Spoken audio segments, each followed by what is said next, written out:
I want to take the opportunity in today's video to speak to the very small shops that are out there.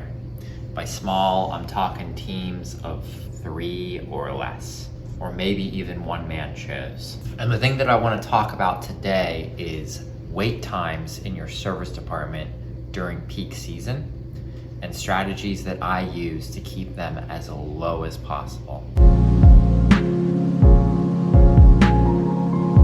I don't know if any of you out there are noticing this, but particularly in this season, I have had an overwhelming number of requests or just outright expectations where a customer walks in and they're thinking just blindly, and they don't know the inner workings of how service departments work in bike shops, but they are assuming that they're gonna get their bike back on the spot today or first thing tomorrow. And keep in mind, this is not just people that have a simple flat fix. These are people that require really heavy, intensive work, overhauling bottom brackets, complete tune-ups, overhauls, new cables and housing, new brake pads. People with bikes that are just disheveled and they look like they've lived in the bottom of a river for the last 6 months, and they're thinking that they're gonna drop it off at 1 p.m., go get a late lunch, and then pick it up after. Now, obviously, we operate in reality, and unless you are in a situation where you're doing things strictly by appointment only, there's no chance that we're gonna be able to check all the boxes with expectations like that. However, I will say that despite being busier and busier every year in terms of foot traffic and sales, and just overall reputation in my area, I have maintained a very, very quick turnaround. And I will say that this season in particular, we are yet to exceed a 72-hour turnaround on our service department. In previous years, and especially in COVID, I would reach up to a week or 10 days, which, even that being said, is not what you would see in some of the other shops in the area, where you're ultimately looking at a month, 2 months, or even more in lead times. And largely that's just a revenue killer, because understandably so, if you're looking to get a tune-up and you hear that you have a 10-week wait, that's half your season. You're probably going to deal with whatever shifting or braking issues you're currently dealing with, or you're gonna muddle through YouTube yourself and try to get your bike tuned. So in terms of keeping your lead times extremely low, what are the strategies that I implement? And I will add the caveat that the things I'm about to say do, by and large, apply to those smaller shops and the one-man shows. That's the realm that I operate in, and it's where my expertise is best suited for. So I'm not trying to tell mega shops with 20 employees how to operate their service department. However, I will say, with me being the head mechanic and owner and having 2 part-timers, I found a lot of strategies in order to keep my lead times low, despite doing hundreds of service orders a year, and most of those service orders falling in the April, May, June timeline. By the way, just a really quick note, if you're interested in drilling down further and figuring out how to either start or optimize your current bike business, we do have a tremendous amount of value behind our memberships. We're really proud of what we've packed in to something that we can essentially make available at a really accessible price point. It's essentially all of my hard-earned lessons over these past 10 years in business. You can check out the links below. So I'll get into the main 3 things that I do now. Number 1, when the season starts running really hot, I make it a practice to get into the shop just 1 hour before I open. I sneak in the back, I don't put the open sign out, and I just keep the front lights off, and for 1 hour, without answering the phones, I just wrench on bikes. And what will happen is I'll be able to lock in and focus and get through at least 2 tune-ups. And although that doesn't sound like a lot, if you're doing this daily and you're open 6 days a week, this is giving you a leg up on 12 tune-ups a week, or about 50 tune-ups a month, which a small staff shop might be doing about 100 service orders in a month. So right there, I just figured out how to do half of those during the off hours in a very efficient manner, such that it's only taking an extra hour out of my day. Most shop owners slash mechanics know that time in the shop when you are closed is much more effectively spent on the work stand than when you're open and you're balancing the bike in the stand with walk-ins, phone, email, and all the other stuff that gets thrown at you throughout the day. So when I hit my peak 10 weeks or so, especially right now in June, I make it a practice, get into the shop 45 minutes to an hour early.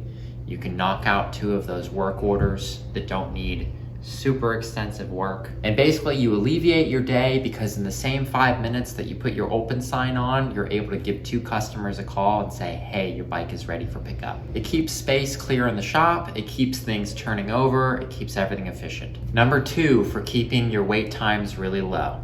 I've said this before on the channel, but you need to filter out the small jobs. We have a service minimum here during season of $80. We simply have too much volume coming through for us to entertain $20 and $30 jobs. It's not to say I don't feel bad about it. In the winter, when you come in, I'm more than happy to do a quick fix or this or that, but when we have this onslaught of people coming in during peak season, we have to be more diligent, get people in line, and we have to filter out those that are trying to get a very quick fix for very cheap. It's a hot topic and people debate me on it, but at the end of the day, the better you can exercise your muscle of saying no to the small jobs, the more you end up inevitably filling your time with the jobs that you want to be doing, which is full service tune-ups, replacing tires, just doing the jobs that involves you getting a bike in the stand and thoroughly going from A to Z and getting paid appropriately for it. Especially in the circumstance where you're operating in a very small shop with limited space, if you inundate yourself with bikes that are staying here for multiple days in a row for a $20 or $30 job, you're not doing yourself any favors. And quite frankly, you're not doing your higher paying customers any favors either, because you are increasing the lead times for those that are getting tune-ups in favor of somebody that just wanted a quick fix for cheap.